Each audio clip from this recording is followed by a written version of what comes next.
W. Curtis Preston from TrueBit TV talking to Otto Veseda. He manages the end-user compute engineering and product for Bank of America. How's it going, Otto?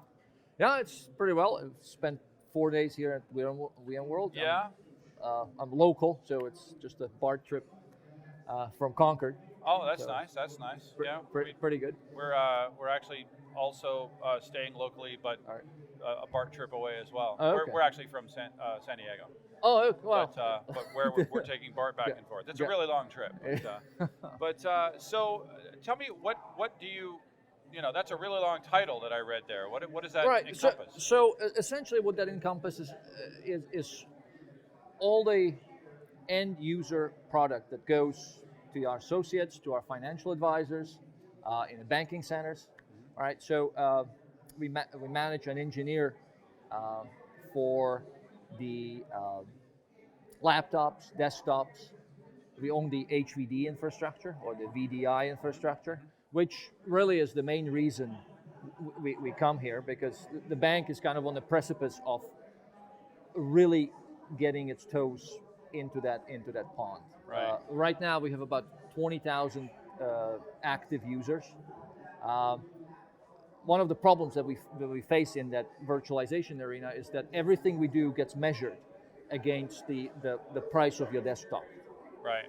And since we, I think, have best in class, just because of the buying power of the bank and the way it evolved over the years, and we hammered on the vendors and so on and so forth, the acquisition price of the desktop is very low. Right. And up to this point, the virtualization on the desktop size really wasn't, the price point just wasn't right. Right. I think with what VMware introduced here, Okay.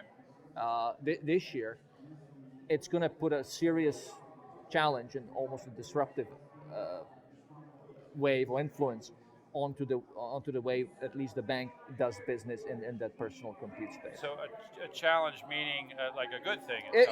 Exactly. That it's going to really challenge the people that don't want to do virtual desktop. Sounds like. Yes, and some of this is economic, some of this is performance based. All right, but again, as the technology evolves, we over the next 4 years we see tripling or maybe quadrupling the existing footprint. Yeah, I can't imagine. As I mentioned to you before the interview, I am a former employee of a piece of what is now a piece of Bank of America, which was MBNA, which was, as you said, many acquisitions ago. Exactly. And we had a pretty big buying power back in the day, but I would imagine that yours is much bigger. Just to give you an idea, we spent close to $90 million on the EUC space alone. Right. The total bank IT budget is, I think, $5 billion. Right. Every year.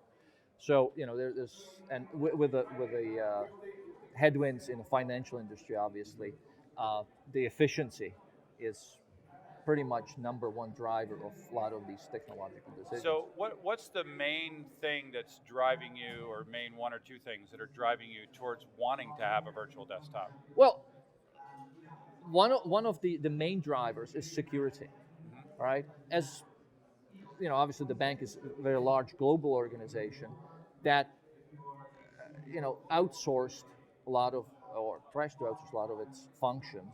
All right, so you have vendors, you have internal regulators, you have outside regulators. All right, you have contractors, and if you are to give everyone access to the data, you try to do it in a secure way as possible.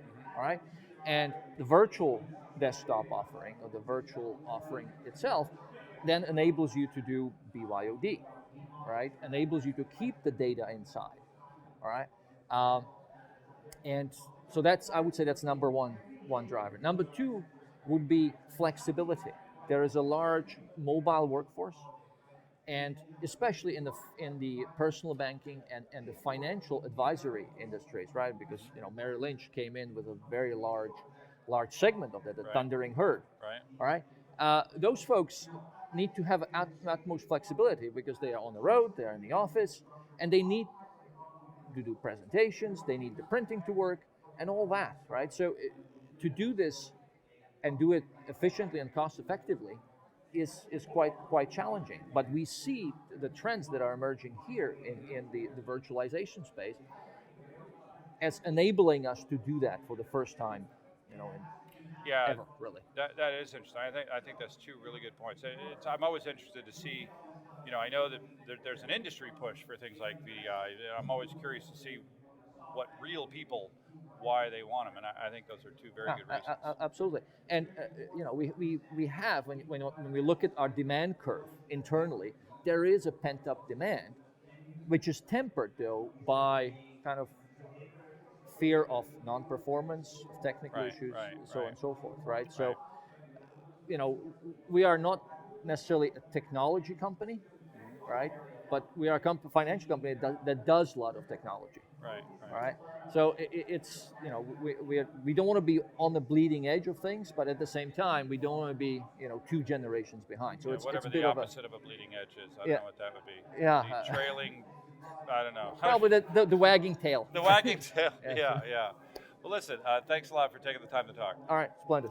And thank you for watching. Again, this is W. Curtis Preston. Make sure to check out our other videos on TrueBit.tv.